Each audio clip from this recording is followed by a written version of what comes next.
आई हमेशा से हमारे साथ रहे, लेकिन आखिरी समय पर आपके भाई के पास चली गई और हम उन्हें आखिरी वक्त में देख भी नहीं पाए। भाई पापा, हमें निकलना चाहिए। 260 किलोमीटर का ड्राइव है और काका भी हमारा इंतज़ार कर रहे हैं वहाँ पे। आज जी का अंतिम संस्कार हमें अंधेरा होने से पहले ही करना। अरे पर अमृता को तो बुला। आई अमृता हमारे साथ नहीं आ रही है। क्यों? वो तो अपने आजी की कितनी लाडली थी, आखिरी समय पर वो भी उन्हें देखती तो अच्छा होता ना। नहीं देख पाऊंगी आई, और चिता पे तो बिल्कुल भी नहीं।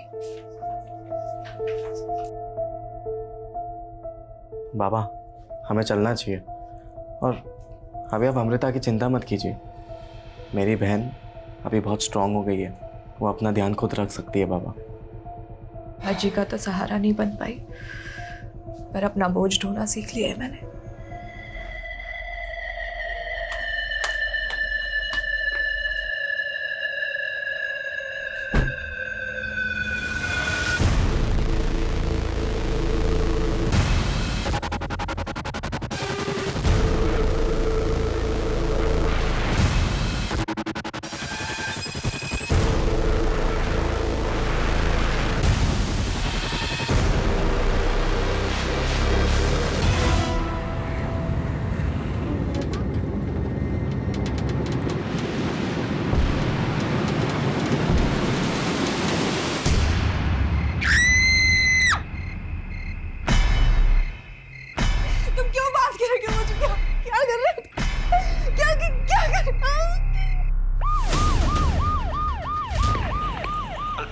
अल्फा टीम, एक इमरजेंसी केस आया है। कहाँ? Mahajan Nagar. Mahajan Nagar. Grandma listen to me. Grandma, unnecessary तुमने पुलिस को बुला लिया। You don't teach me James, I know better what is wrong, what is right.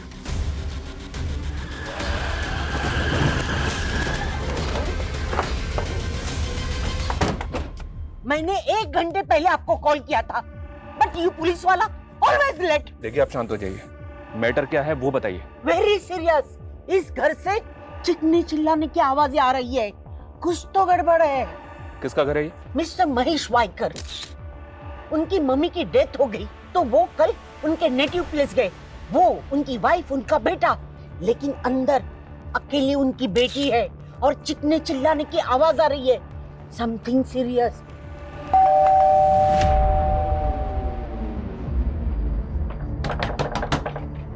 अंदर कोई है क्या? दरवाजा खोलिए, कोई है क्या? ना तो कोई दरवाजा ही खोल रहा है और कोई आवाज भी नहीं आ रही। नहीं, मैंने अंदर से आवाज सुनी है। कोई तो अंदर चीखते चिल्लाते था, शोर था।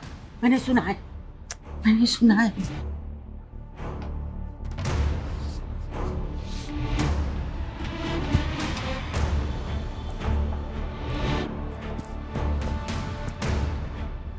ये गैस का टेम्पो यहाँ किसने खड़ा किया? वो तो कल सुबह से यहाँ है, पता नहीं कब क्यों किसने यहाँ पार्क किया है। कविता, अच्छी तरह से चेक करो। सर,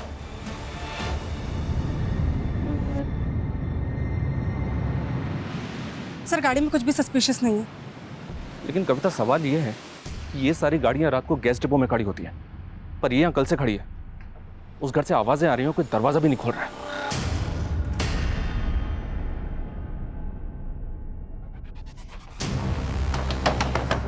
दरवाजा खोलो, दरवाजा खोलिए। मैं कहता हूं दरवाजा खोलिए। कौन है? हम पुलिस हैं। देखिए, आप दरवाजा खोल दीजिए वरना हम। ये क्या तरीका है? आपके नेबर्स ने बताया कि इस घर से शोर आ रहा था, आवाजें आ रही थी, और आपने इतना टाइम क्यों लिया दरवाजा खोलने के लिए? वो मैं टीवी देख रही थी लाउड वॉल्यूम पे, उसी का शोर होगा। और उसके बाद मैं सोने चली गई तो मुझे पता नहीं चला कि आप नॉक कर रहे थे। ये गैस की बदबू कैसी आ रही है? और ये गैस सिलेंडर का टेम्पो आपके घर के सामने खड़ा है, वो भी कल सुबह से। देखिए, मुझे नींद आ रही है, आप लोग प्लीज यहाँ से जाइए। एक मिनट मेरी बात सुनिए, दरवाजा खोलिए।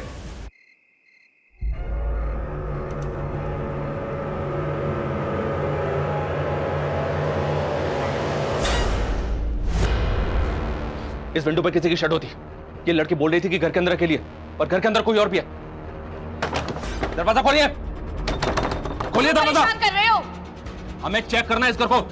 आपसे रिक्वेस्ट करते हैं, दरवाजा खोलिए प्लीज, वरना हम दरवाजा तोड़ देंगे। अगर तुम 1 मिनट में यहाँ से नहीं निकले तो पूरी कॉलोनी तबाह हो जाएगी।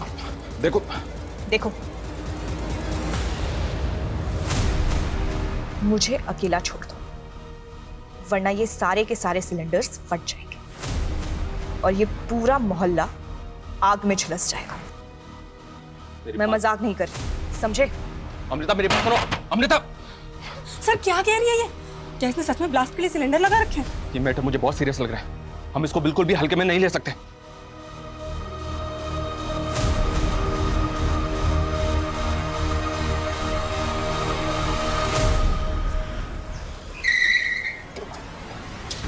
आइए सर, आइए। ये देखिए सर, ये घर है। इस लड़की ने जो वीडियो देखा सर, वो सही हो सकता है, क्योंकि गैस टेम्पो पूरी तरह से खाली है। ये देखिए सर, ये वो टेम्पो है। ओके गैस एजेंसी, इस एजेंसी से कांटेक्ट किया? सर ब्रांच ऑफिस सुबह 8:30 बजे खुलेगा। कविता गई वहाँ इंक्वायरी करने के लिए। गुड। अगर ये लड़की सीरियस है तो कुछ भी हो सकता है। फायर ब्रिगेड और एम्बुलेंस को स्टैंड बाई पर रखो। हमें सेफ्टी का पूरा ख्याल रखना होगा। इसकी फैमिली है कहाँ? फैमिली के द्वारा इस लड़की को रोका जा सकता है। सर वो धुले से आने के लिए निकले हम। आपने जिस व्यक्ति को कॉल किया है वह अभी दूसरी कॉल पे व्यस्त है। कृपया अमृता कॉल ही नहीं उठा रही है, पता नहीं किस हाल में। संदीप बेटा तेज गाड़ी चला। हो आई। ये अमृता करती क्या है? नेबर्स ने बताया कि ये कॉरेस्पॉन्डेंस से ग्रेजुएशन कर रही है। 1 साल पहले कार एक्सीडेंट में इसका पैर इंजर्ड हो गया था, जिसकी वजह से ये अभी चल भी नहीं पाती है। फिर तो ये इतने सारे सिलेंडर अकेले प्लेस नहीं कर सकते। सर मैंने इस घर के अंदर एक परछाई भी देखी थी। शायद कोई और भी है जो इसके साथ घर के अंदर है। आखिर ये लड़की चाहती क्या है? क्या ये किसी बात पर गुस्सा है या डिप्रेस्ड है? करना क्या चाहती है? सर कहीं ये लड़की शराबी या फिर ड्रगिस्ट तो नहीं? ऐसा अभी तक किसी ने बोला तो नहीं है, फिर भी सर मैं इस लड़की की हर डिटेल निकलवा रहा हूँ। अमृता के दिमाग में क्या चल रहा है, ये जानने के लिए हमें उससे बात करनी होगी। Right sir.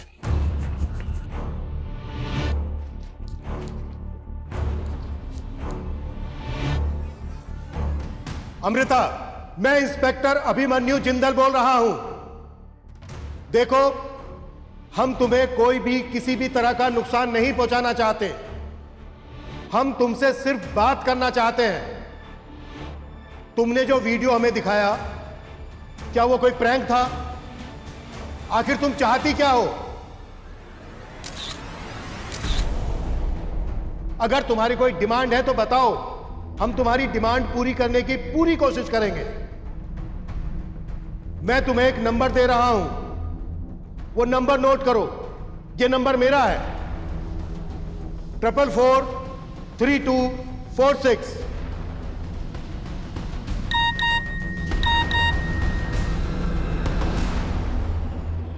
मैं कोई मजाक नहीं कर रही इंस्पेक्टर, आई एम सीरियस। अगर आप लोग यहाँ से नहीं गए तो कुछ ही देर में ये कॉलोनी जल के राख हो जाएगी और तुम रोक भी नहीं पाओगे। तुम लोगों की हर एक मूवमेंट पे मेरी नजर है। इसका मतलब यह है कि हमें सीसीटीवी के जरिए देख रही है। इसकी धमकी सुन के ऐसा लग रहा है सर जैसे इसने सब कुछ पहले से प्लान करके रखा था। इसको हम लाइटली नहीं ले सकते। सर सबसे पहले हमें ये सीसीटीवी कैमरा निकालना चाहिए। नहीं, ये खतरनाक हो सकता है। हो सकता है घर के अंदर और भी लोग हों, और ये भी पॉसिबल है कि उनके पास हथियार हो। और जो गैस सिलेंडर्स हैं घर के अंदर, वो रिमोटली ट्रिगर्ड हो सकते हैं। शर्मा, इलेक्ट्रिसिटी बोर्ड को इन्फॉर्म करो कि उनका एक कर्मचारी हमें यहाँ पर चाहिए। कभी भी इलेक्ट्रिसिटी ऑफ करनी पड़ सकती है। और हाँ, मैंने एम्बुलेंस और फायर ब्रिगेड के लिए बोला था, क्या हुआ उसको? गली के नुक्कड़ तक पहुंच गए सर। सबसे पहले हमें घर के अंदर घुसने का तरीका ढूंढना होगा। घर का एक बैक डोर भी है सर, वहाँ टॉयलेट और बाथरूम के विंडोज भी हैं। सीसीटीवी है वहाँ पर? नहीं सर, लेकिन जरूरत पड़ने पे दरवाजा तोड़ के अंदर जा सकते हैं। फिलहाल हमें ये पता करना होगा कि उस लड़की के अलावा घर के अंदर और कौन कौन है। सर सामने वाले घर में भी सीसीटीवी है, वहाँ की कल की फुटेज मंगाइए। उसको देख के शायद इस घर के आसपास की कल की मूवमेंट का पता चले। जितनी जल्दी हो सकता है वो फुटेज चेक करो। एक्स्ट्रा फोर्स के लिए भी बोलो। मीडिया को इस बात की भनक तक नहीं लगनी चाहिए। Okay sir.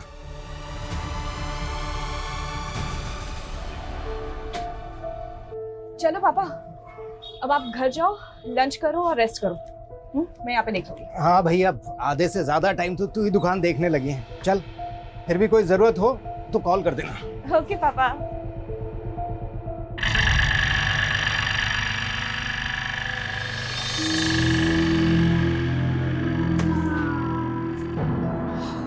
हाय अमृता। हाय।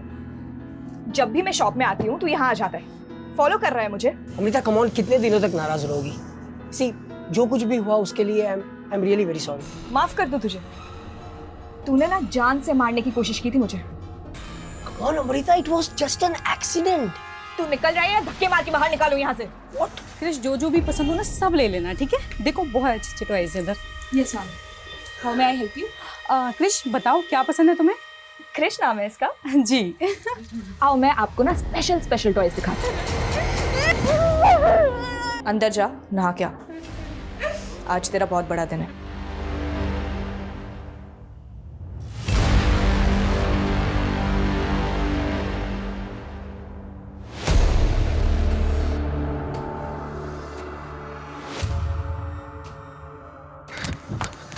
नमस्ते मैम। ये मैम, हमारे यहाँ 4 डिलीवरी टेम्पो है और जिसका फोटो आपने दिखाया वो गणेश दीक्षित लेकर गया था डिलीवरी के लिए। कहाँ है ये गणेश दीक्षित? वही तो मालूम नहीं चल रहा मैम। वो यहाँ से 20 सिलेंडर लेकर गया था डिलीवरी के लिए। और हाँ, कभी कभी रात में टेम्पो लेकर घर रुक जाता है। कहाँ रहता है वो? जे कॉलोनी। एड्रेस? ये रहा मैम उसका एड्रेस।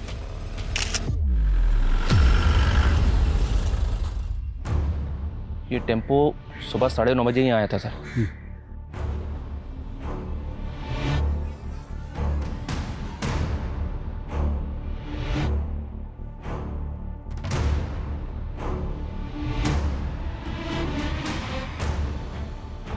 मैम, गणेश दीक्षित जिन लोगों को डिलीवरी देने वाला था उन लोगों से मेरी बात हुई। उसने केवल 1-2 लोगों को डिलीवरी दिया। और बाकी कस्टमर्स? मैम, कुछ लोग फ़ोन नहीं उठा रहे हैं और कुछ का लग नहीं रहा है, लेकिन मैं अभी भी ट्राई कर रहा हूँ। जल्दी करो।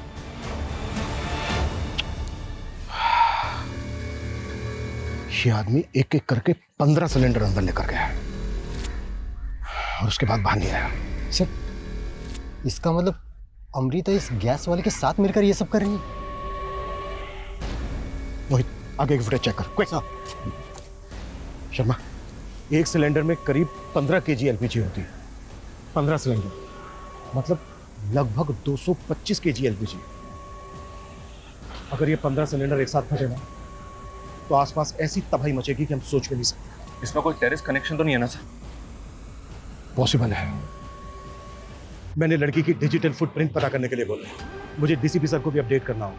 डेफिनेटली वो एटीएस के साथ मिलकर काम करने के लिए बोले। मनीष, आसपास जितने भी खड़े ना सबको खाली करवाओ और ध्यान रहे रेजिडेंस में भगदड़ या पैनिक का माहौल नहीं होना चाहिए। कम से कम 10 से 15 कांस्टेबल तैनात करो। Okay sir.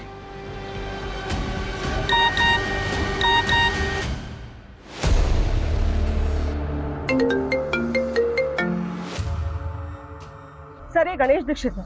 ये वही डिलीवरी मैन है जो कल 15 से ज्यादा सिलेंडर्स लेके निकला था। सर, ये कल से गायब है। इसके घर पे भी ताला लगा है और इसका फोन भी ऑफ आ रहा है। आई एम श्योर यही अमृता के साथ अंदर है। ये 15 सिलेंडर अंदर लेकर गया था और उसके बाद ये बाहर नहीं आया।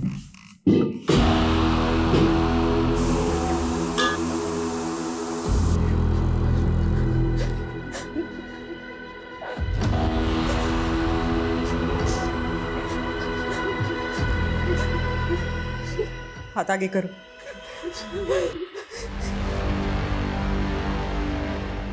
गणेश दीक्षित, हमें तेरे बारे में सब कुछ पता चल गया है। तू ये ना अंदर अमृता के साथ। अब कान खोल के सुन, ये धमाका करके मासूम लोगों की जिंदगी तबाह करने के बारे में सोचना भी मत। देखो, अगर तुम लोग हमसे कुछ चाहते हो, तुम्हारी कुछ डिमांड है तो बात करो हमसे। हम तुम्हारी डिमांड पूरी करने की पूरी कोशिश करेंगे। सर एक मिनट। सर, मैंने आगे की सीसीटीवी फुटेज चेक की। सर, गैस वाले के बाद और भी लोग अंदर गए थे। व्हाट? सर, ये देखिए, कल दोपहर को करीब 3 बजे ये लेडी आई, 4:15 बजे और एक लेडी और उसके साथ एक बच्चा आया। शाम को 7 बजे ये 2 लड़कियां आई और रात को 8:30 बजे और एक लड़का आया। सर, लेकिन इसके बाद ना कोई अंदर गया और ना इनमें से कोई बाहर आया। लेकिन सुबह सबसे पहले 9 बजे गैस वाला गणेश आया, उसके बाद बाकी के सब लोग आए। आखिर कौन है ये सब? देख के तो यही लग रहा है कि ये सब अपनी मर्जी से आए। बहुत जल्दी हमारे सारे स्ट्रगल्स खत्म हो जाएंगे, फिर हम रात को साथ में मिलके दिवाली मनाएंगे। समझ में नहीं आ रहा सर, ये कोई टेररिस्ट गैंग है या फिर कोई कल्ट या फिर कोई मास सुसाइड पैक्ट? अगर ये सुसाइड होता तो अमृता वो वीडियो भेजकर हमें धमकी नहीं देती। शायद अमृता ने गणेश की मदद से इन सबको हॉस्टेज बनाया है, लेकिन वो डिमांड नहीं कर रही है कोई।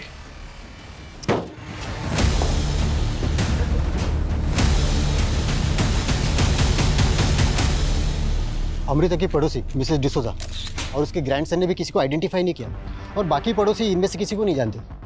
इन सब की फोटो सर्कुलेट करो। सबसे पहले हमें इनकी पहचान पता करनी होगी, तभी हमें पता चल पाएगा कि ये लोग कौन है और किस मकसद से हैं और अंदर इनके साथ क्या हो रहा है। सर, अमृता की फैमिली को फोन पे इन सब की फोटोज भेज दिए, शायद वो लोग इनमें से किसी को जानते हो। ये इनमें से किसी को जानते हो क्या? नहीं जानता हूँ बाबा। बेटा तू जल्दी गाड़ी चला, मेरा दिल घबरा रहा है। ठीक है मिस्टर वायकर, आप जल्दी पहुंचे। सर, अमृता की फैमिली ने इनमें से किसी को भी आइडेंटिफाई नहीं किया। 3 बजे एक लेडी आई, फिर 4 बजे एक लेडी एक बच्चा, 7 बजे 2 लड़कियां आई, 8:30 बजे एक लड़का आया। नियरेस्ट जो भी मोबाइल टावर है उसका टाइम डेटा निकालो। कल 3, 4, 7 और 8:30 बजे जितने भी फोन एक्टिव थे सबकी लिस्टिंग करो। Okay sir.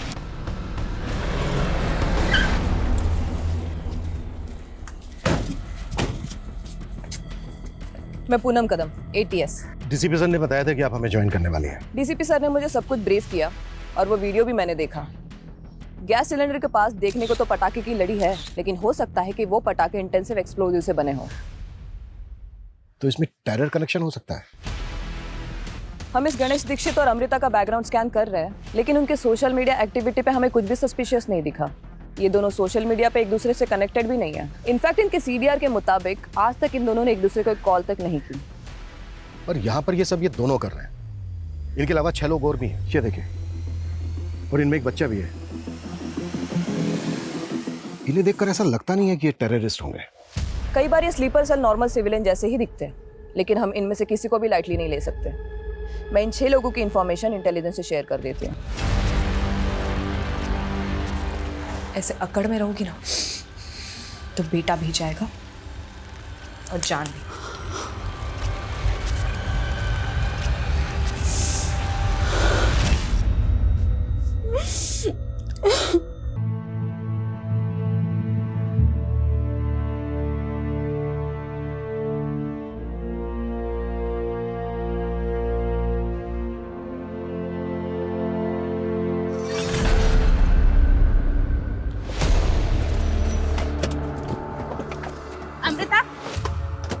अमृता, रुकिए रुकिए रुकिए रुकिए। सर, आपको कोई गलत फहमी हुई है सर। अमृता सर कुछ गलत नहीं कर सकती सर। आपकी बेटी अमृता ने पूरे घर में 15 सिलेंडर प्लेस किए हैं। वीडियो बनाकर भेजा है हमें उनका, और खुद धमकी दी हमें कि वो 15 सिलेंडर एक साथ ब्लास्ट कर देगी। ये टेम्पो खड़ा है ना, ओके गैस एजेंसी का, इससे मंगवाए सिलेंडर। क्या हुआ? ये एजेंसी का नाम सुनकर इतना चौंक क्यों गया? सर, इस एजेंसी में तो मेरा बेटा संदीप काम करता है सर। जी सर। फिर तो तुम डिलीवरी बॉय गणेश दीक्षित को जानते ही होगे। कहीं ऐसा तो नहीं है कि उसी की मदद से तुम्हारी बहन ने? नहीं सर, मुझे पता है कि अमृता के साथ कुछ ना कुछ साजिश हो रही है। मेरी बहन ऐसा कभी कर ही नहीं सकती है सर। तो इस साजिश में तुम्हारे ऑफिस में काम करने वाले गणेश दीक्षित का क्या रोल है? सर, वो डिलीवरी बॉय गणेश दीक्षित को मैं जानता ही नहीं हूँ, और अगर वो डिलीवरी बॉय है सर तो वो किसी लोकल ब्रांच में काम करता होगा, और मैं एजेंसी के हेड ऑफिस में जॉब करता हूँ सर। मैं उसे नहीं जानता हूँ। अच्छा, एक बात बताइए, अमृता की दादी की डेथ हुई, आप सब लोग गए, सिर्फ अमृता नहीं गई। अमृता को अकेले छोड़ के जाने की कोई खास वजह? सर, अमृता खुद हमारे साथ नहीं आना चाहती थी। हाजी का तो सहारा नहीं बन पाई, पर अपना बोझ ढोना सीख लिया है मैंने। अमृता को कोई दिक्कत, कोई साइकोलॉजिकल प्रॉब्लम? नहीं सर, हमारी बेटी सर बिल्कुल नॉर्मल है सर। हाँ, जब उसका पैर खराब हुआ था तो जरूर थोड़ा डिप्रेशन में गई थी। कब हुआ था ये? सर, करीबन कुछ 1 साल पहले। वो जेम्स ने दारू पी के अमृता के पाँव पे गाड़ी चढ़ा दी थी। पड़ोस का मामला था, इसलिए हमने कंप्लेंट नहीं की, जेम्स को ऐसे ही जाने दिया सर। लेकिन हमारी बेटी सर किसी के साथ कुछ गलत नहीं कर सकती सर। सर प्लीज हमें एक बार उससे बात करने दीजिए सर, प्लीज। ठीक है, मेगाफोन लेके आओ। अमृता, अमृता, अमृता, ये लीजिए, इससे बात कीजिए। बेटा दरवाजा खोल। अमृता, बेटा ये क्या सुन रहे हैं हम? दरवाजा खोल बेटा। बेटा तुझे मेरी आवाज सुनाई दे रही है ना? मैं तेरा बाप बेटा, दरवाजा खोल। अमृता अगर तू हमसे नाराज है तो हमें बता दो बेटा, बात तो करना। कल ही तेरी आजी की डेथ हुई और तू ये सब कर रही है। बोलना बेटा, तुझे तेरी आजी की कसम है। अमृता, मैं भी आजी के पास जा रही हूँ। अमृता, हम सब आजी के पास जा रहे हैं। अमृता बेटा खोलना। सर सर उसको समझ नहीं आ रहा है सर, वो क्या बोल रही है सर, प्लीज उसको बचा लीजिए सर। आप एक मिनट इधर आइए। आपके घर के पीछे जो दरवाजा है जिसपे इंटरलॉक लगा है, उसकी चाबी है आपके पास? हाँ सर। हाँ है। वहाँ कोई हिडन सीसीटीवी लगा है? नहीं सर, कैमरा तो नहीं है। उसकी चाबी दो प्लीज। आप लोग बचा लीजिएगा सर। हाँ बिल्कुल बिल्कुल, आप लोग वहाँ वेट कीजिए प्लीज प्लीज, जल्दी जल्दी। सर अगर अंदर से कुंडी ना लगी हो तो हम इस चाबी से ताला खोल के अंदर जाने का चांस ले सकते हैं। लेकिन ये अटेम्प्ट करने से पहले हमें खुद को मेंटली रेडी करना होगा, क्योंकि याद रहे अंदर एलपीजी है, हम शूट नहीं कर सकते हैं। राइट। और बिना वेपन्स के उनको ओवर पार करना, ऐसे ऑपरेशंस में तो कमांडोज की एक्सपर्टीज होती है। लेकिन पूनम उतना वक्त नहीं है हमारे पास। लेकिन ये लोग तो अंदर मरने के लिए बैठे हैं। अगर हमारे अंदर घुस के उन्होंने पैनिक में ब्लास्ट कर दिया तो?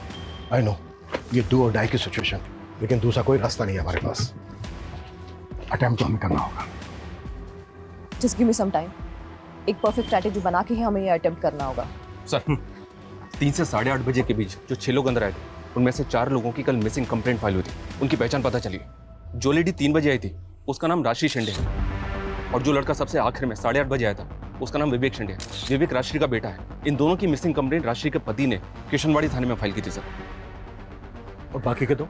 सर जो लेडी 4 बजे बच्चे के साथ आई थी उसका नाम पल्लवी सेन है, वो बच्चा उसी का बेटा है। इन दोनों की मिसिंग कंप्लेंट पल्लवी के पति अमित सेन ने आरएल नगर थाने में फाइल की थी। अगर इन 6 में से 4 मिसिंग विक्टिम्स हैं, तो फिर वो 2 लड़कियां कौन है जो 7 बजे आई थी? कर सकता हूँ भाई, मैं तेरे लिए कर सकता हूँ। बेटा मत कर, मेरे लिए मत कर बेटा।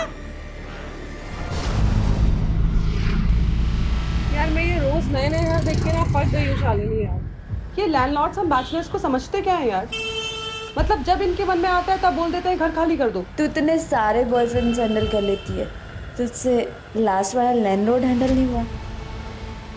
तेरे को कोई और टॉपिक नहीं मिलता ना? मतलब घूम फिर के तेरी गाड़ी बॉयफ्रेंड्स पे अटकेगी, है ना? अरे बस भैया, यही रोक दो। महाजन अगर यही है।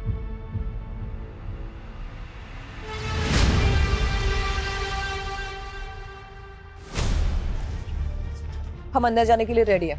गुड। अब हमें सर, जिनकी मिसिंग कंप्लेंट के बारे में मालूम चला, उनके रिश्तेदार आए। सर मेरी वाइफ राजश्री एक रिटायर्ड स्कूल टीचर है। वो आजकल होम ट्यूशन देती थी और उसी के लिए वो कल घर से बाहर निकली। तो आपकी वाइफ यहाँ पर होम ट्यूशन के लिए आई थी? सर मुझे नहीं पता वो कहाँ जाने वाली थी, लेकिन 2 दिन पहले मैंने उसे फोन पर किसी के साथ बातें करते हुए सुना। देखिए फीस मैं नेगोशिएट नहीं कर सकती हूँ। If you are interested let me know. ठीक है, एड्रेस भेज दीजिए, मैं आपसे मिलने आ जाती हूँ कल। आपकी वाइफ यहाँ पर होम ट्यूशन के लिए आई, पर आपका बेटा विवेक वो क्यों आया था यहाँ? सर विवेक ने मुझे बताया कि उसको उसके आई का फोन आया था और वो कह रही थी कि मुझे पिकअप करने के लिए आ जाए। मैंने भी उससे पूछा नहीं कि कहाँ बुला रही है। देखिए आपकी वाइफ और आपके बेटे के अलावा यहाँ पर और लोग भी हैं। ये देखिए, आप इनमें से किसी को या वाइकर फैमिली को जानते हैं? मैं इनमें से किसी को नहीं जानता हूँ, लेकिन अमृता के बारे में मैंने अपने वाइफ से सुना है। उसकी शायद एक गिफ्ट शॉप है आरएल नगर मार्केट में।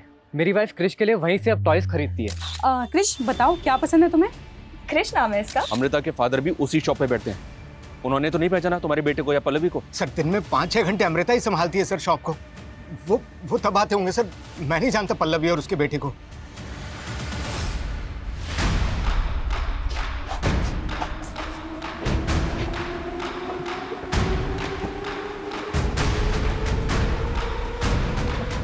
कविता,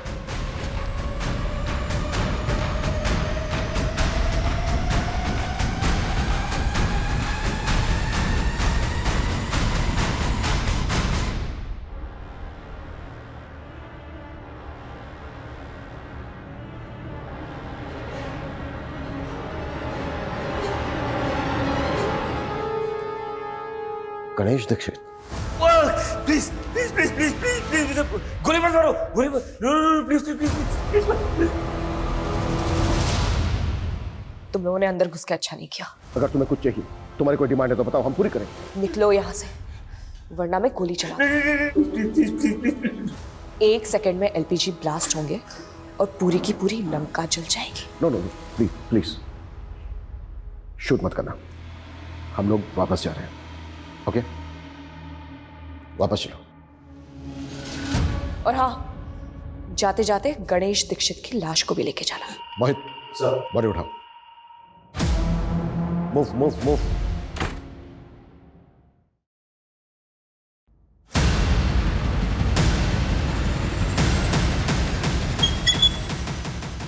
यार अमृता, क्या एक्टिंग की है तुमने? पुलिस वालों को पता ही नहीं चला ये टॉय गन है। नाइस।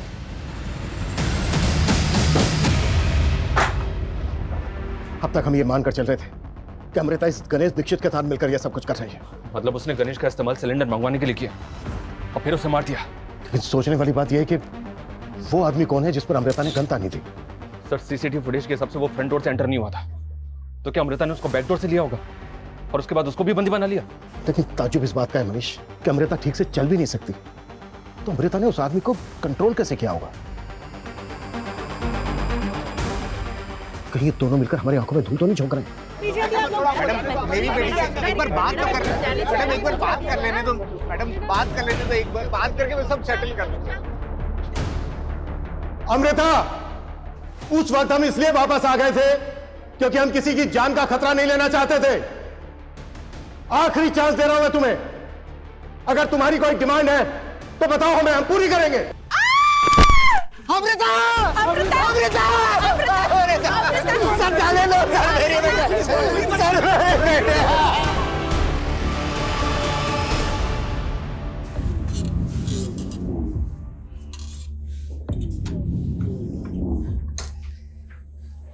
पहला चैप्टर बचपन, बच्चों की प्यारी टीचर। Continue continue continue. सोने की चिड़िया, लोहे का पिंजरा।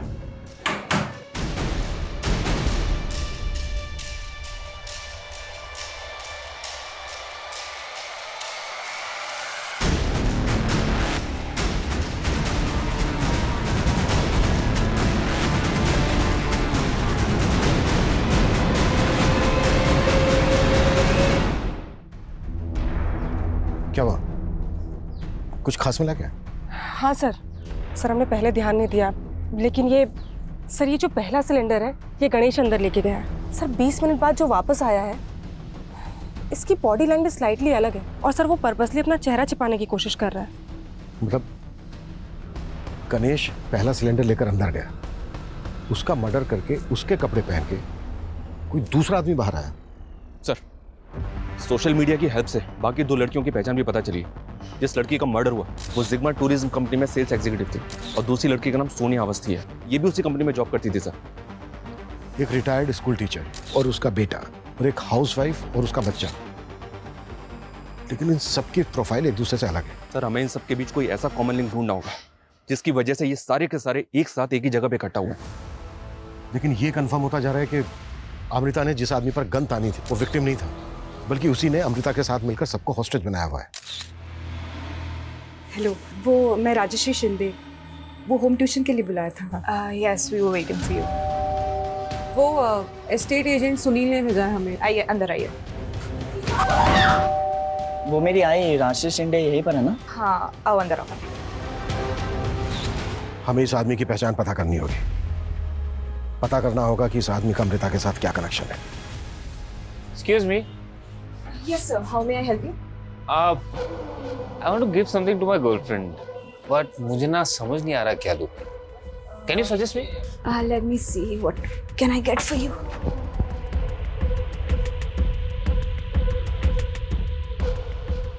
ये देखिए, ये आपको कैसा लगा? Nice. सर, हमने यहाँ की और गलियों की फुटेज चेक की, उसमें एक ऐसी फुटेज मिली जिसमें सोनिया और शालिनी जेम्स के साथ बात करती हुई दिख रही हैं। ये देखिए सर। सर मैं उन लड़कियों को नहीं जानता सर, वो बस मुझसे अमृता के घर का एड्रेस पूछ रहे थे। ये क्या नाम था? Amrita, Amrita Waikar. Amrita, yes, straight left hand side, second bungalow. तो ये बात तूने हमसे पहले क्यों नहीं बताई? क्या छिपा रहा है? सर मैं कुछ नहीं छिपा रहा सर, मैं उन लड़कियों को सच में नहीं जानता। हाँ नहीं, ठीक है, ओके ओके ओके। सर, इन लोगों में एक कॉमन लिंक मिला है। यानी से एक दिन पहले सोनिया अवस्थी को जिस नंबर से कॉल आया था, उसी नंबर से राष्ट्रीय को भी कॉल आया था, और उसी नंबर पे पल्लवी ने कॉल किया था। किसका नंबर है? शारदा पाटिल का। ये देखिए सर, ये शारदा पाटिल है। मुझे ऐसा लग रहा है कि सारे कांड की मास्टरमाइंड ये शारदा पाटिल है। ये क्या ये मास्टरमाइंड हो सकती है?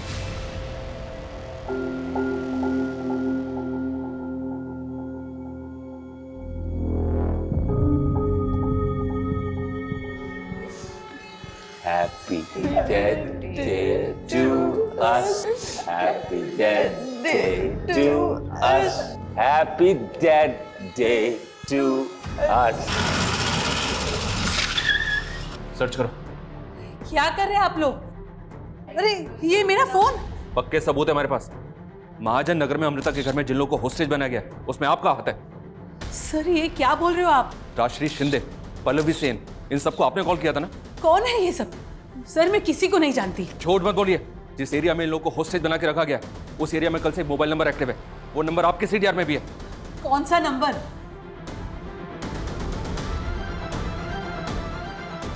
ये नंबर। ये नंबर तो मेरे बेटे दीपक का है। क्या? हाँ मनीष। सर ये दीपक पाटिल शारदा पाटिल का बेटा है, और सर ये दीपक भी ओके गैस एजेंसी में काम करता है।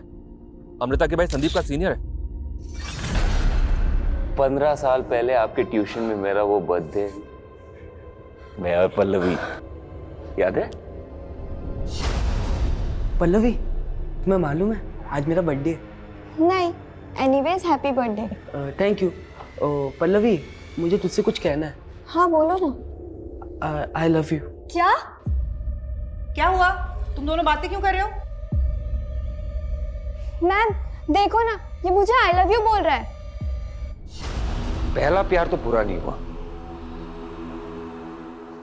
उम्र के साथ घाव बढ़ता गया। लेकिन सोनिया, तुमने जो मुझे वो खूबसूरत भरी रात दी थी, हम वापस फिर से कब मिल रहे? लेकिन उसके बाद तुमने मुझे वो मायूसी वाला दिन भी दिया है। Wow, this is beautiful. Sonia, will you marry me? What? मुझसे शादी करोगी? हम एक वीक पहले ही मिले हैं, ठीक से एक दूसरे को जानते भी नहीं है। लेकिन उस रात को तो हम दोनों ने। तो मतलब रात तुम्हारे साथ गुजार ली तो शादी कर लूंगी तुमसे? हाँ, तुम साइको वाइको हो क्या? फिर एक और दिल तोड़ दिया ना तुमने? अरे रोज का। क्या? दीपक सर अंदर है? क्यों? तुझे नहीं पता तेरी बहन के साथ अंदर क्या कर रहा है वो? तेरा तो बॉस है ना? दीपक सर मेरे बॉस हैं, लेकिन मुझे नहीं पता कि दीपक सर यहाँ अंदर क्या कर रहे हैं। वो तो अमृता को जानते भी नहीं है सर। तू कहना क्या चाहता है? इससे पहले वो अमृता से कभी नहीं मिला? सर सिर्फ एक बार वो मुझे ड्रॉप करने आए थे घर पे, तभी बस। सर मुझे इस बात का बिल्कुल भी अंदाजा नहीं था कि दीपक सर घर के अंदर है। और सर अमृता ऐसा कुछ भी नहीं कर सकती। सर आप प्लीज मेरी बहन की जान बचा लीजिए। सर दीपक काफी समय से डिप्रेस था। लास्ट दिवाली को उसकी मंगेतर ने रिश्ता भी तोड़ दिया था। दीपक की मंगेतर? हाँ। कौन? शिल्पी। शिल्पी की किस्मत अच्छी थी, वो आउट ऑफ टाउन चली गई, नहीं तो मेरी और पल्लवी की वेडिंग की विटनेस होती हूँ। इंस्पेक्टर, 2 मिनट बाद मुझे हैप्पी बर्थडे और सबको हैप्पी डेथ डे बोल देना, क्योंकि उसके बाद ये पूरा मोहल्ला हवन कुंड की तरह जलने वाला है। ऐसी गलती भूल के भी मत करना दीपक, नहीं तो सबके साथ तेरी आई शारदा भी जल जाएगी। दीपक, दीपक, आई दीपक, दीपक काय चाललंय तुझं? बाहेर ये तू। एक मिनट, आई ने कुछ नहीं किया। आई के फोन से मैंने सोनिया और शालिनी को फोन किया था। आई को जाने दे। देखिए मैंने अपना एड्रेस मैसेज कर दिया है, आप प्लीज 3 बजे आ जाइए। जी थैंक यू। आपको जैसे रेंट पे घर चाहिए था ना, वैसे ही महाजन नगर में एक घर है। आप मुझे बस एड्रेस टेक्स्ट कर दीजिए। हाँ, मैंने आई के फोन से फोन करके पल्लवी को उसके बेटे के ट्रीटमेंट का झांसा देके यहाँ पे बुलाया था। आई ने कुछ नहीं किया। इंस्पेक्टर, इसको जाने दे। मैं कहीं नहीं जाऊंगी। तुझे तुझे इन सबको मारना है ना, एक काम कर, तू मुझे भी मार दे। दीपक! ठीक है, जैसी तू चाहती है। दीपक! उस लड़की ने ना मेरा प्रपोजल ठुकरा दिया, तो ये आप ही रख लो। सॉरी सर, बट यहाँ रिटर्न पॉलिसी नहीं है। मैंने कब कहा कि मैं रिटर्न करने आया हूँ? तो ये आपके लिए है। मुझे ना तुम बहुत पसंद हो। वो तो क्या हुआ, मैं तुम्हें एक्सेप्ट कर लूंगा। Will you marry me? Marry you? अपनी एज देखी है अंकल, और मैं ना नहीं हूँ। मेरा एक्सीडेंट हुआ था, वरना मैं अपने पैरों पे खड़ी हो सकती हूँ। अब प्लीज यहाँ से जाइए, वरना मैं अभी पुलिस को बुला दूंगी। ये क्या है? तेरे लिए गैस बुक की है, वही आया होगा। जा दरवाजा खोल, और अगर चालाकी की ना, मार डालूंगा।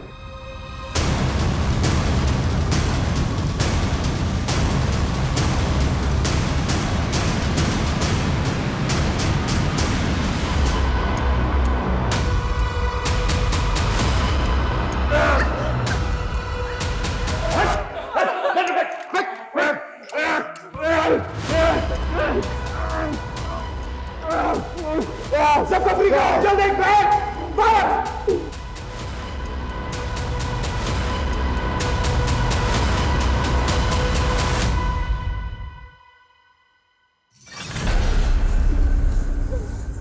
तो अमृता के हाथ में टॉय गन थे।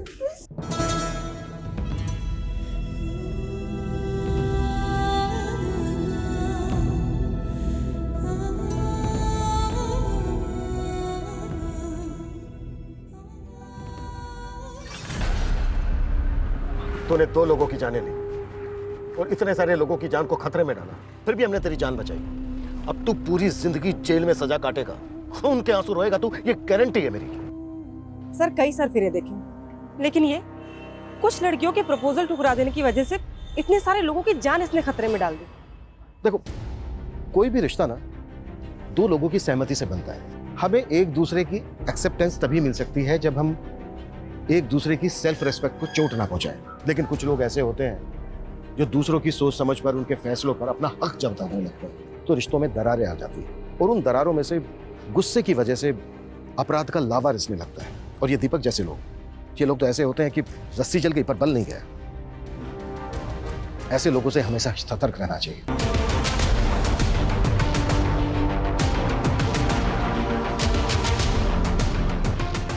तीसरी बार तुमने अपना रिकॉर्ड तोड़ा है, वेल डन। थोड़ा और एफर्ट डालोगे ना तो बेटर हो जाएगा। और वैसे भी ना नेशनल के लिए बेस्ट है, लेकिन एशियन गेम में मेडल लाने के लिए ना थोड़ा अच्छे से करना पड़ेगा। सही कह रही हो तुम। आप डाइट फॉलो कर रहे हो ना, जो हमने आपको बताया था?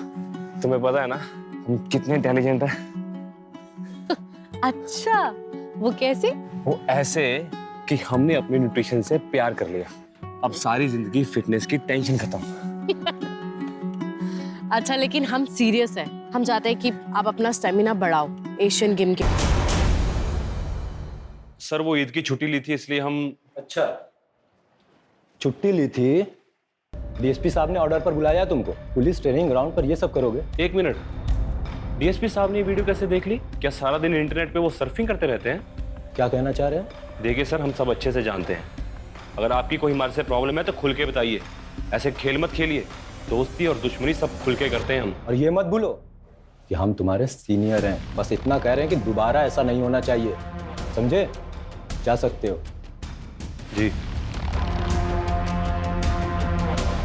लेकिन एक बात याद रखिएगा, आप हमें चाहे कितने भी नापसंद करते हो, ऐसे छोटे मोटे बहाने करके आप हमें सस्पेंड नहीं करा पाएंगे।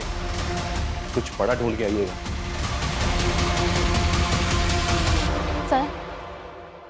सर जी, क्या हुआ बताइए। हमारा नाम रीना है। हमारे नेशनल कॉलेज के पास एक बार है जहाँ पर कुछ लोग हमेशा नशे की हालत में लड़कियों के साथ छेड़छाड़ करते रहते हैं। उस बार का मालिक भी हमारे साथ बदतमीजी करता है। क्या नाम है बार का? पीएल बार।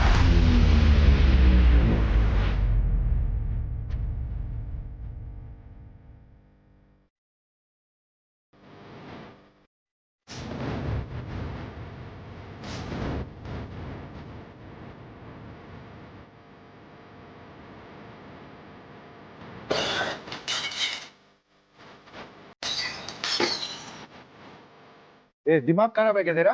हाँ, ये सब बॉटल का दाम क्या तेरा बाप भरेगा? मेरे बाप की छोड़, अपने बाप दादा को याद कर ले। वर्दी की आखड़ दिखा रहा है। तू जानता नहीं है हमको।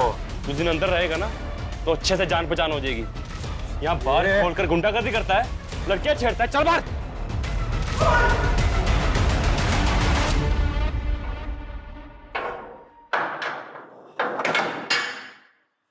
ये सब क्या चांद?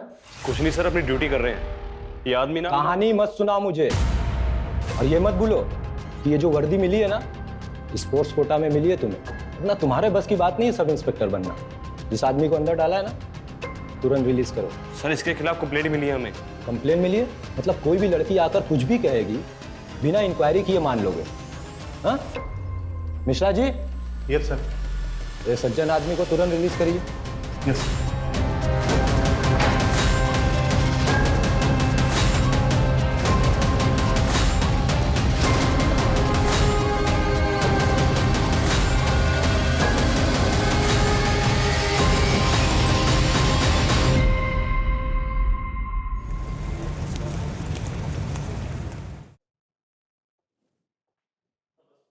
चलिए निकलिए मेरे घर से। आपकी हिम्मत कैसे हुई यहाँ आने की? हाँ निकलिए। तबस्सुम, मैंने आपसे कितनी दफा कहा है मुझे नहीं आना है आपके साथ घर वापस। मानते हैं हमसे गलती हुई, लेकिन नाराजगी छोड़ो और हमारे साथ चलो। कब तक ये मायके में पड़ी रहोगी? मतलब वो यहाँ पड़ी नहीं है, तबस्सुम का भी घर है ये। चांद, वाह, अपने ही बहनोई की गिरबान पर हाथ डाला। शर्म, हया, तहजीब सब भूल गए। ये भी भूल गए कि अपनी बहन के शौहर से किस तरह से बात करते हैं। इससे तो मेरा अब ये जूता बात करेगा। ये अगर तू नवाब के खानदान का है तो हम भी कोई सड़क छोड़कर नहीं आए। हमारे अब्बू अमीमानंद के कालीन के सबसे बड़े व्यापारी हैं। रही बात तबस्सुम की, तो आज नहीं तो कल हम इसे लेकर जाएंगे।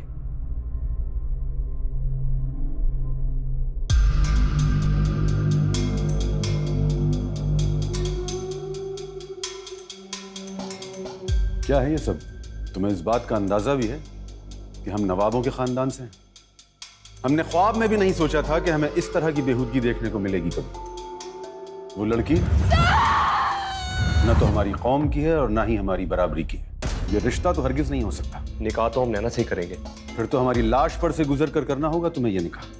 अब्बा, बुरा ना मानिएगा, पर आज दुनिया बहुत आगे बढ़ चुकी है और हमें चांद को अपने फैसले लेने का हक देना चाहिए।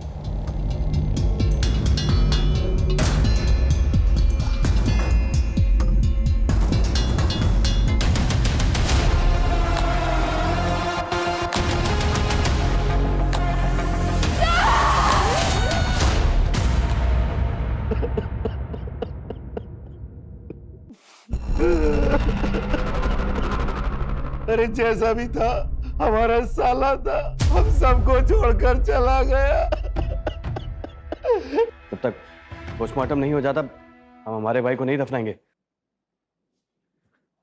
बस हमें पुलिस में खबर करनी चाहिए। चांद जवान था, सेहतमंद था, स्पोर्ट्समैन था। उसको कैसे हार्ट अटैक हो सकता है? तो मुझे यकीन नहीं हो रहा। क्या चाहते हो तुम? अपने बेटे को दफनाने से पहले हम उसके जिस्म के टुकड़े टुकड़े कर दें। डॉक्टर ने डेथ सर्टिफिकेट दे दिया है, अब किसी पोस्टमार्टम की कोई जरूरत नहीं। चलो जनाजे की तैयारी शुरू करो।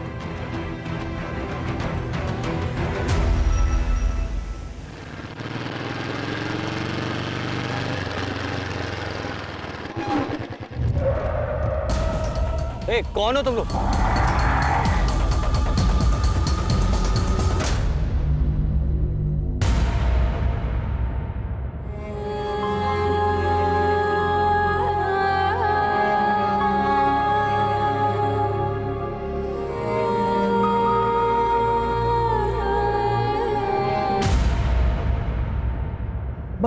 चांद को ऐसे कैसे हार्ट अटैक आ सकता है? चांद जवान था, सेहतमंद था, स्पोर्ट्समैन था। चांद को हार्ट अटैक हो ही नहीं सकता।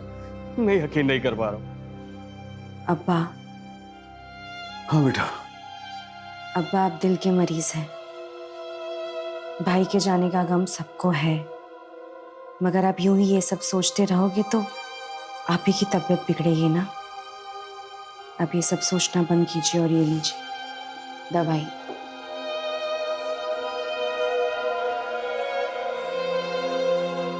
आपको आपकी तबीयत का ख्याल रखना है।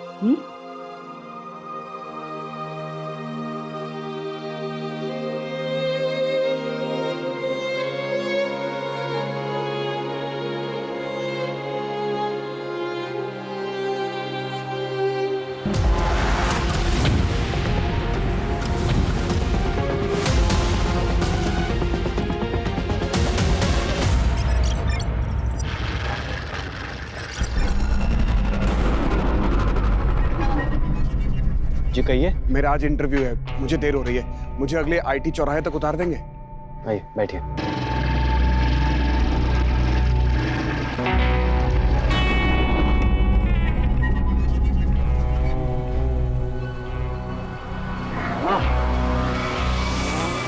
बस बस यही रोक दीजिए। Thank you sir, thank you so much.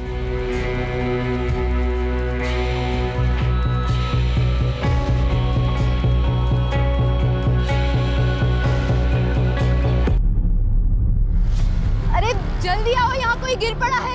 भाई साहब क्या हुआ आपको? उस आदमी ने कुछ चुभाया। कौन आदमी? क्या हो गया इसको? ये बोल रहा है किसी ने कुछ चुभोया है इसे। ऐसे ही मुंह देखता रहेगा, इसको अस्पताल भी लेके चले। डॉक्टर डॉक्टर डॉक्टर, देखो ना इसे क्या हो गया।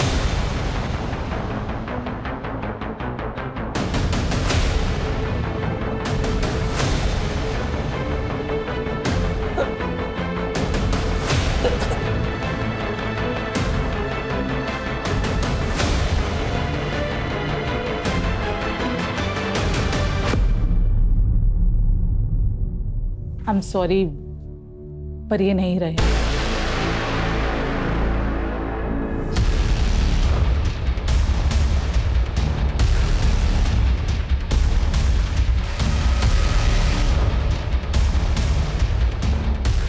इनको किसने बुलाया? मैंने बुलाया सर, मुझे केस हार्ट अटैक का नहीं लगता है। Hello doctor. Hello inspector. Doctor Divya ने हमें फोन पे बताया था कि इनके कंधे पे कोई पिन चुभोने का मार्क है। जी, यहां पर। ये कौन लेके आया इनको? हमारे खेत के पास बेहोश था तो हम ले आए। सर ये इनका वॉलेट है।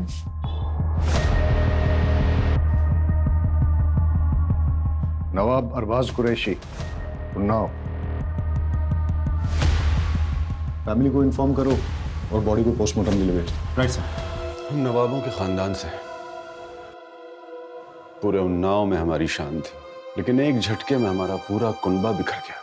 पहले छोटा बेटा चांद और अब अरबाज। हमारे अरबाज चांद से बेहद मोहब्बत करते थे। उन्हें यकीन ही नहीं हो रहा था कि चांद को हार्ट अटैक कैसे आ सकता है। अरबाज को ऐसा क्यों लगता था कि चांद की मौत हार्ट अटैक से नहीं हुई है? शायद वो अपने भाई की मौत के सदमे में था। उसकी किसी के साथ कोई लड़ाई हुई थी या दुश्मनी थी? नहीं। मैं बड़े भाई अरबाज के बारे में पूछ रहा था। जी नहीं थी। वो लखनऊ में क्या कर रहा था? उन्नाव में हमारी सीमेंट की फैक्ट्री है और लखनऊ में उनके क्लाइंट्स। शायद उसी सिलसिले में आया होगा। इंस्पेक्टर साहब, हमको लगता है कि हमारे अरबाज का जरूर कोई दुश्मन होगा, क्योंकि जब कुछ दिन पहले वो घर पे आए थे ना, तो किसी ने उन्हें बहुत मारा था। सर जब अरबाज पर अटैक हुआ था उसी समय मैंने उससे कहा था कि पुलिस स्टेशन में आकर एक FIR कराने के लिए। सुना है नवाब साहब कि आपके ऊपर किसी ने हमला कर दिया। आप ना पुलिस स्टेशन आ जाइए और आकर एक FIR लिखवा दीजिए। लेकिन वो आया ही नहीं। बेचारा अपने भाई चांद गिर रहा हार्ट अटैक से। चांद एक नेशनल लेवल एथलीट था, सब इंस्पेक्टर था और उसकी फैमिली बोल रही थी कि एकदम फिट था। अब उसका इस तरह हार्ट अटैक से मरना कुछ समझ में नहीं आ रहा है। आजकल तो लोग जिम में एक्सरसाइज करते करते बेवजह मर जाते हैं हार्ट अटैक से। आप ही हैं नवाब साहब के फैमिली डॉक्टर? जी हाँ। आप यकीन से कह सकते हैं कि चांद की मौत हार्ट अटैक से हुई थी? नवाब साहब के घराने की फैमिली हिस्ट्री में दिल की बीमारी है। चांद, अरबाज उससे पहले उनकी माँ भी 2 साल पहले हार्ट अटैक से मरी थी। ठीक है, आप जा सकते हैं। ठीक है। अर्जुन, चांद के पोस्टमार्टम के साथ साथ उसका टॉक्सिकोलॉजी टेस्ट भी करवा। 2 भाइयों की मौत, वो भी एक के बाद एक, और अरबाज के साथ मौत के पहले मारपीट भी हुई थी। हो ना हो, इसमें कोई दुश्मनी का एंगल जरूर है। अब सवाल ये उठता है कि दुश्मन घर के बाहर है या अंदर। अरे कूद जा लल्ले, कुछ नहीं है। नहीं अनु, मैं नहीं कूदूंगा। अरे तुम्हारी ऐसी की तैसी। नहीं अनु, मत।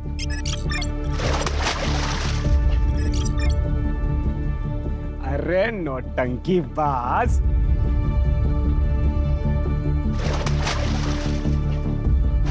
अनु, कुछ हो जाता तो। हो गई नौटंकी, कमर तक तो पानी नहीं है तुम्हारे। नौटंकी बाज।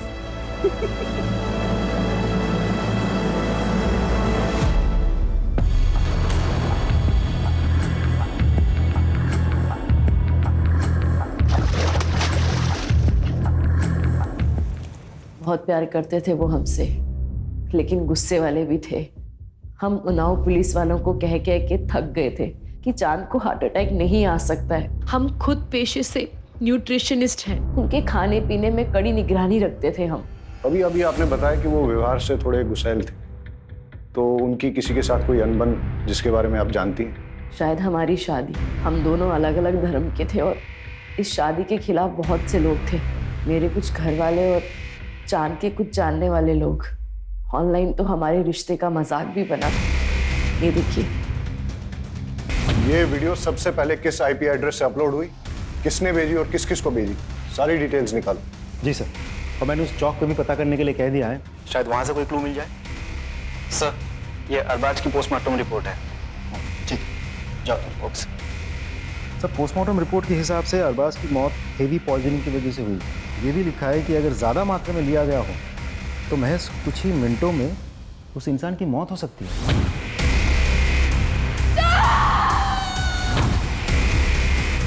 पता करो ये जहर कहाँ से प्रोक्योर किया जा सकता है।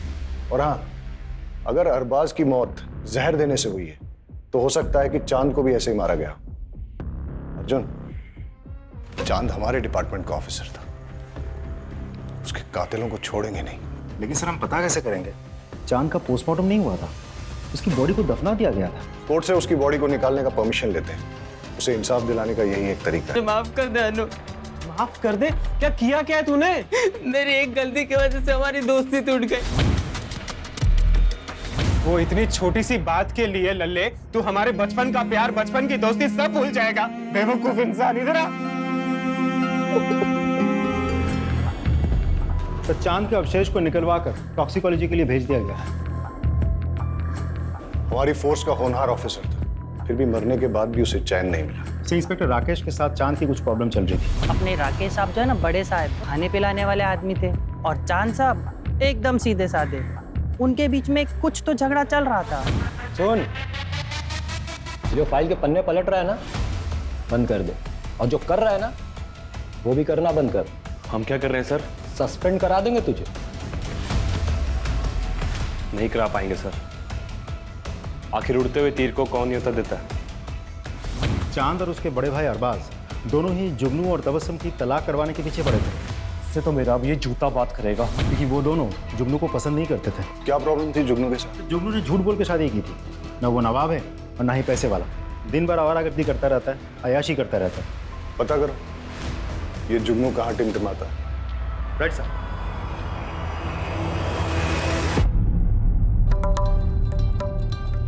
निम्मो भाई, आज ऐसा मुजरा करना कि घर जाने के बाद भी तुम्हारा खुमार ना उतरे।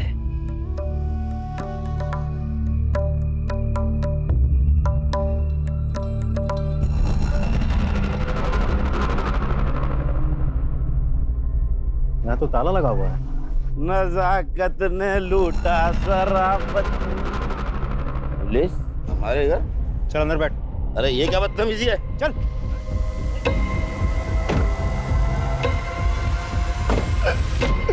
जनाब, हमने कुछ नहीं किया है, बस हमें हमारी बेगम हमारे घर में चाहिए। हम उनसे बहुत मोहब्बत करते हैं। दोनों भाई तेरे खिलाफ थे। चांद जो कि पुलिस ऑफिसर था, पहले तूने उसको मार दिया और साथ ही साथ नवाब साहब की प्रॉपर्टी का एक हकदार कम कर दिया। और फिर मौका मिलने पर उसके बड़े भाई अरबाज को भी रास्ते से हटा दिया तूने। तो तेरा तलाक भी नहीं हो सकता तबस्सुम से। अब तू जिंदगी भर नवाब की हवेली में है। लाहौर में लकूवत, हम उनका खून कैसे कर सकते हैं साहब? तो चांद की पोस्टमार्टम रिपोर्ट आ गई है, उसे भी वही जहर दिया गया है जो अरबाज को दिया गया था। मतलब दोनों भाइयों की मौत एक ही तरह से हुई है, यानी कि कातिल एक ही है और उसका मोटिव भी एक ही है। दोनों भाइयों की मौत से सबसे ज्यादा फायदा किसको हो सकता है? सर मुझे तो लगता है हमें जुगनू पर नजर रखनी चाहिए। रखो। और कुछ पता चला? सर हम अरबाज का कॉल रिकॉर्ड चेक कर रहे थे, पता चला कि वो एक सीबीआई ऑफिसर के साथ टच में था, नाम है सदानंद भोसले। अच्छा, भोसले साहब से अपॉइंटमेंट लो, मिलते हैं। सर तुम्हारे सोशल मीडिया का पेज नैना और चांद के खिलाफ हेट स्पीच से भरा है, क्यों भाई? क्यों किया ऐसा? सर मैंने लिखा और वो वीडियो भी वायरल की। इसमें क्या गलत किया सर? नैना मेरी कजन है, अगर मैं अपने घर की इज्जत नहीं बचा सकता तो किस काम का हूं मैं सर? ये लोग हमारी बहन बेटियों को भड़का रहे हैं सर। इसलिए चांद को रास्ते से हटा दिया, मार दिया उसको तुमने? गुस्सा तो बहुत आता था उस पे, ऐसे देख के खून खौलता था, लेकिन मैंने उसे नहीं मारा सर। हमारे पास आई विटनेस है जिसने तुमको चांद के साथ लड़ते हुए देखा है। अबे हीरो, चल निकल यहां से, वरना तेरी सारी रंगबाजी यहीं निकाल दूंगा।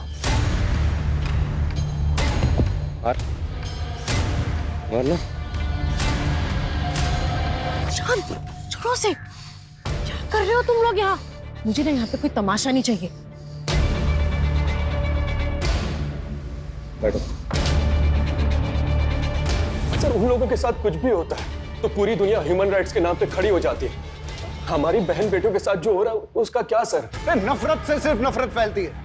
एक पुलिस ऑफिसर था वो जो देश के लिए मेडल लाने की कोशिश कर रहा था, मार दिया तुमने उसको, और फिर उसके मर्डर को छुपाने के लिए उसके भाई को भी मार दिया।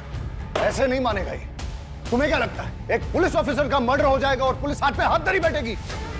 लेके जाओ इसे, और तब तक तोड़ो जब तक ये सच नहीं बोलता। लेके जाओ।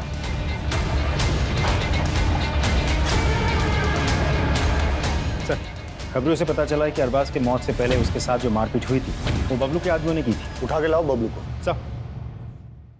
साहब हमने अरबाज सबको मारा था साहब, लेकिन उसने हमें पैसे दिए थे साहब मारने के। उसने किसने? जुगनू मियां ने साहब। अरबाज को पिटवाया तूने? साहब मैं बहुत गुस्से में था साहब। जब मैं चांद की जनाजे में गया तो अरबाज ने मेरे साथ बदतमीजी की। या अल्लाह, हमारे भाई की जान के बदले हमें उठा लिया होता। बस कर ये नाटक। हमारे भाई के जनाजे पे बैठ के ये घड़ियाली आंसू मत बहा। यहाँ पे निकल जाए, यहाँ से निकल, उठ और चला जाए यहाँ से। मुझे धक्के मारकर हवेली के बाहर निकाल दिया, बस इसी बात पे गुस्सा था। लेकिन इसका मतलब ये तो नहीं कि मैंने किसी को मारा है। एक पुलिस ऑफिसर का मर्डर हुआ है, इसे डंडे मार के तब तक मुजरा करवाओ जब तक ये सच नहीं बोलता। लेके जाओ। साहब साहब साहब। Sir CBI officer Sadanand Bhosle के साथ मीटिंग फिक्स हो गई है।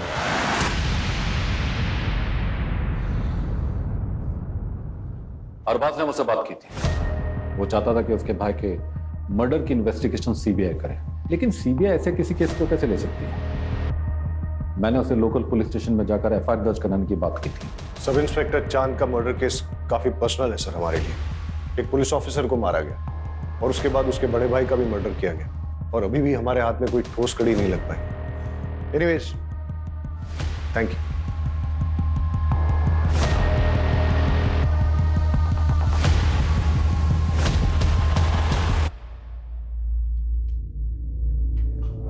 अवस्थी साहब थोड़ा ध्यान रखिएगा, उस मर्डर केस की पुलिस जोर शोर से जांच कर रही है, कहीं बुझती हुई चिंगारी सुलगती हुई आग ना बन जाए। केस के लिए जरूरी है इसलिए तुमसे पूछ रहा हूं, क्या तुम्हारे और चांद के बीच में फिजिकल रिलेशंस थे? नहीं सर, हमने डिसाइड किया था कि जो करेंगे शादी के बाद करेंगे। लेकिन आप ये सवाल क्यों पूछ रहे हो? इससे उसकी मौत का क्या वास्ता है? जांच में हमें यह पता चला है कि चांद उन्नाव के बाहर एक केमिस्ट से रेगुलर तौर पे सेक्सुअल परफॉर्मेंस की दवाइयां खरीदता था।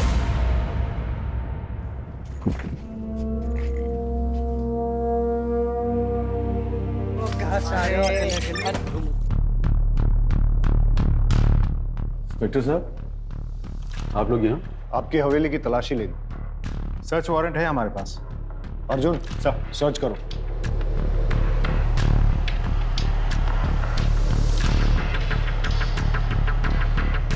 और कितनी तकलीफें पहुंचाएंगे हम? जाइए यहाँ से, अकेला छोड़ दीजिए हम सब, बंद कीजिए ये सब। आपके दोनों बेटों की हत्या हुई है और आप चाहते हैं कि हम इन्वेस्टिगेशन बंद कर दें?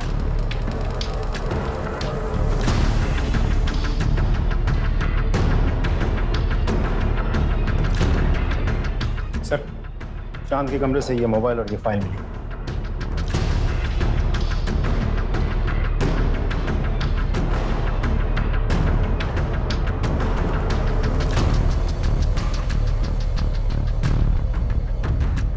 इंस्पेक्टर राकेश अवस्थी से मिलना पड़ेगा।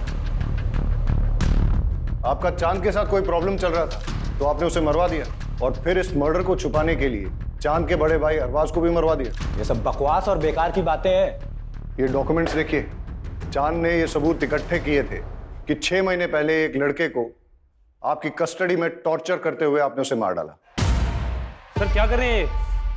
अगर इसका लाइसेंस एक्सपायर है तो कैसे जान से मार देंगे? तुम मेरे बीच में टांग अड़ाना बंद कर, निकल यहां से। मैंने कहा निकल यहां से।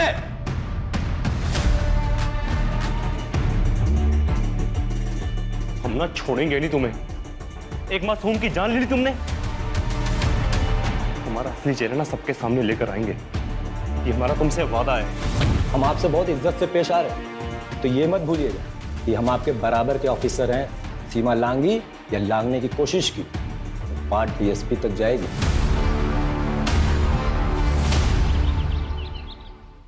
वहीं रुक जाओ, वहीं रुक जाओ। अगर हमारा बेटा तुम्हारे प्यार में नहीं पड़ा होता ना, तो आज वो जिंदा होता। अगर आपने अपना बेटा खोया तो मैंने भी अपना प्यार खोया है। कुछ नहीं खोया है तुम, लेकिन हमने अपना बेटा खोया है। और हमें तो कभी कभी लगता है कि तुम्हारे घर वालों में से किसी ने हमारे बेटे को। अब वो आपकी तबीयत खराब हो जाएगी। आपको जो लगता है लगता रहे। बाहर के लोगों को भी ना बहुत कुछ लगता है। आपने तो चांद का पोस्टमार्टम भी नहीं होने दिया ना। बदतमीज, निकल जाओ यहाँ से। अबू संभालो, अबू संभालो अपने आप को। अबू अबू आज के बाद कभी भी मेरी बेटी के आसपास भी दिखाई दिया ना तो जान से मरवा दूंगा। रिद्धि से प्यार करते हैं हम, आपको जो करना है वो करिए। ये ऑडियो फाइल अमर की iCloud स्टोरेज से मिला है और साथ ही उसकी और आपकी बेटी रिद्धि की बहुत सारी फोटोज भी मिली। और क्या मिला? और एक वीडियो भी मिला है जिसमें अमर ने डर जताया कि आप उसका खून करवा सकते हैं। सब बकवास है, झूठ है। ये रही उसकी असली पोस्टमार्टम रिपोर्ट जो आप लोगों ने बदल दी थी। इस रिपोर्ट में यह साफ साफ लिखा है कि उसकी मौत 11 हड्डियां टूटने और इंटरनल ब्लीडिंग से हुई है। और जब ये सबूत चांद ने इकट्ठे किए तो आप लोगों ने उसको मरवा डाला। और जब अरबाज चांद के मर्डर की सीबीआई इंक्वायरी चाहता था तो उसको भी खत्म करवा दिया आपने। फिलहाल इतने सबूत काफी हैं आप लोगों को अंदर करने के लिए, और बाकी आपका जुर्म तो हम कोर्ट में साबित करेंगे। चांद और अरबाज का खून हमने नहीं किया है। आपको यकीन नहीं है तो आप उनके वालिद नवाब साहब से पूछिए कि उन्होंने चांद का पोस्टमार्टम क्यों नहीं होने दिया।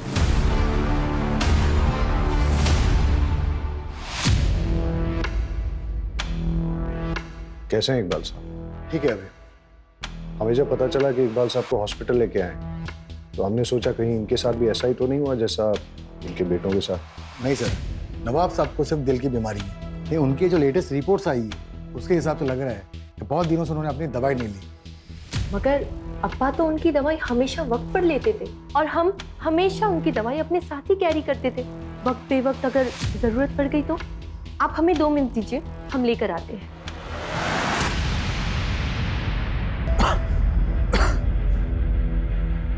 नवाब साहब, एक बात हमारी समझ में नहीं आई, आपने अपने छोटे बेटे चांद की बॉडी का पोस्टमार्टम क्यों नहीं होने दिया?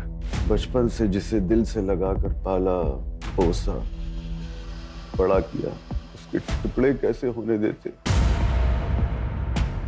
ये रही दवाई। ले दीजिए मुझे।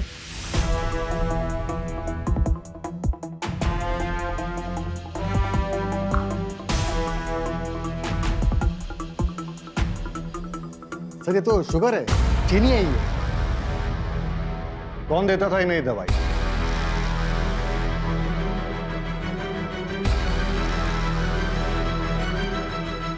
तुमने अपने अब्बा को मारने की कोशिश की, क्यों किया तुमने ऐसा? प्यार करते थे हम किसी और से, मगर हमारे अब्बू ने हमारा निकाह उस जुगनू से करवा दिया। नवाबी चोला ओढ़ एक जालिम और जिद्दी इंसान है मेरे अब्बू। और तुम्हारे भाई? उन्होंने भी नहीं रोका इंस्पेक्टर साहब मेरे अब्बू को। चांद भैया ने खुद के निकाह के वक्त तो किसी की भी नहीं सुनी, मगर मेरे निकाह के वक्त उनके मुंह में दही जम गया था। नफरत हो गई थी हमें उन सब से।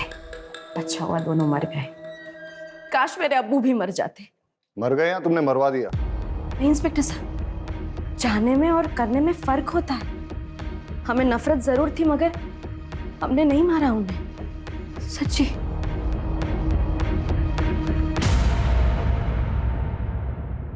चांद और अरबाज के केस में इतने सारे सस्पेक्ट्स हैं। सनी, जुगनू, इंस्पेक्टर अवस्थी, इकबाल कुरैशी, तबस्सुम, हीना, कोई भी हो सकता है।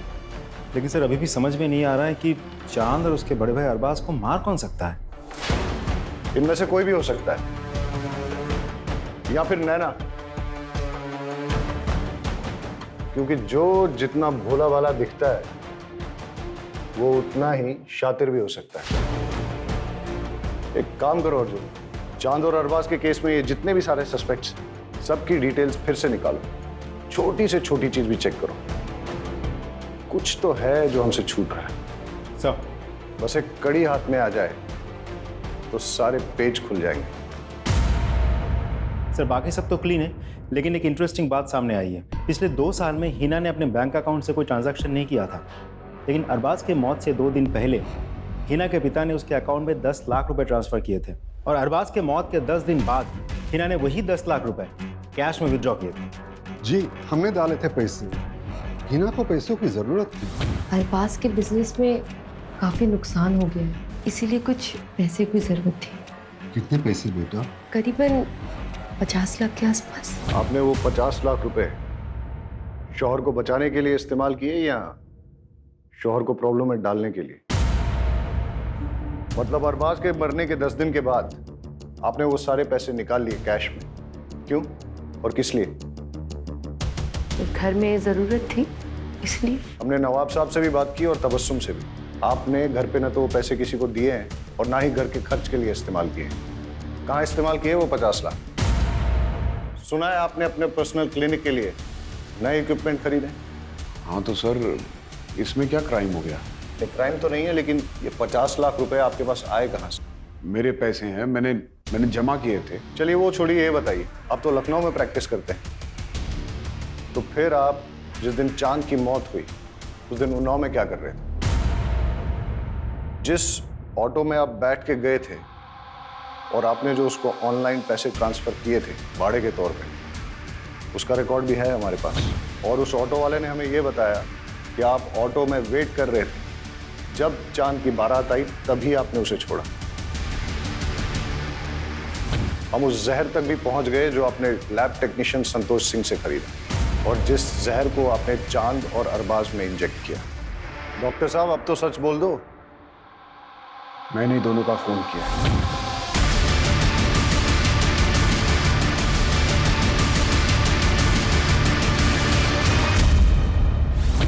सच आपको हम बताते, जब हमारी शादी अरबाज से हुई तो हम बेहद खुश थे, मगर हमारी खुशी तो सिर्फ चंद पलों की थी। शादी के बाद हमको एहसास हुआ कि अरबाज हमसे प्यार नहीं करते। हमारे शादी को 2 साल हो गया था, मगर उन्होंने कभी हमें हाथ तक नहीं लगाया। हमें उन पर शक होने लगा। एक दिन फिर अरबाज बाहर जा रहे थे, तब हमने फैसला किया कि आज इनका पीछा करेंगे।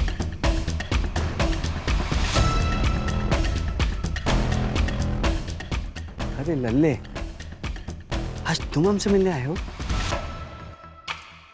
पागल है क्या तू? मरना है तुमको? आई लव यू टू लल्ले।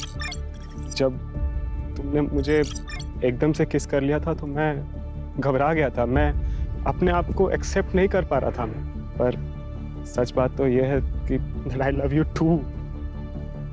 लेकिन अनु, दुनिया हमें समझ नहीं पाएगी। हमें कुछ करना पड़ेगा। अगर मैं दुनिया के सामने मर जाऊं तो? पागल है क्या तू? नहीं, मैं लखनऊ जाके रहूंगा। तुम आते रहना मुझे मिलने के लिए, किसी को कुछ नहीं पता चलेगा। जब हमने अरबाज से कन्फ्रंट किया तो उन्होंने हमें थप्पड़ मारा। हम पूरी तरह से टूट गए थे।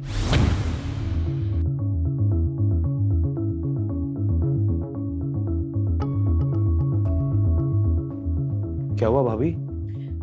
आप रो क्यों रही हैं? तुम्हारे भाई हमसे नहीं बल्कि एक मर्द से मोहब्बत करते हैं। अरे हमको समझ में नहीं आ कि हम करें तो क्या करें। अभी आप रोइए मत। हम बेहद खुश थे। भले ही हम दोनों के बीच में एक छोटा सा रिश्ता बना हो, मगर हमने चांद से मोहब्बत की थी और उसने फिर शादी करने का फैसला ले लिया। ये तुम क्या कह रहे हो चांद? हम तुमसे प्यार करते, तुम ये नहीं कर सकते। हमें छोड़ के तुम किसी और से शादी नहीं कर सकते। हम आपसे प्यार नहीं करते, वो बस एक हमारी गलती थी। हम नैना से प्यार करते और भैया को हम और दगा नहीं दे सकते। ये आपका नसीब है।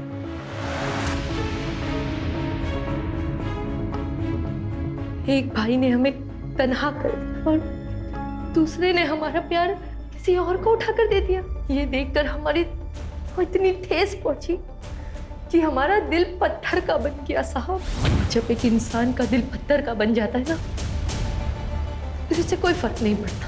हमें रत्ती भर भी अफसोस नहीं हुआ ये फैसला लेते हुए कि अब हम इन दोनों को मार देंगे। ऊपर वाला आपको दोनों जहां की खुशियां अता फरमाए।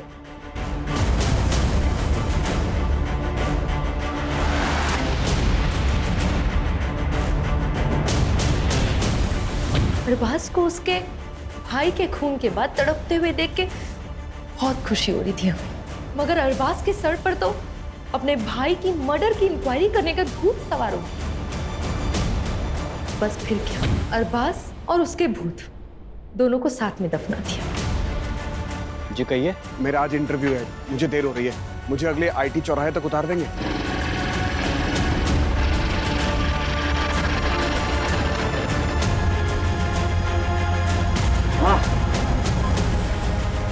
बस यही रोक दीजिए। Thank you sir, thank you so much. मैं उस दिन जानबूझकर हॉस्पिटल देर से पहुंचा। अगर हॉस्पिटल में मेरी आरएमओ डॉक्टर दिव्या ने अरबाज के कंधे पर निडल का घाव और वो खून की बूंद नहीं देखी होती तो अरबाज की मौत भी हार्ट अटैक ही साबित होती। मासूमों का बहाया हुआ खून कभी भी खामोश नहीं रहता। एक एक खून की बूंद गवाही देती है। अब जिंदगी भर जेल की चारदीवारी के बीच बैठकर सोचना किसका गुनाह बढ़ा।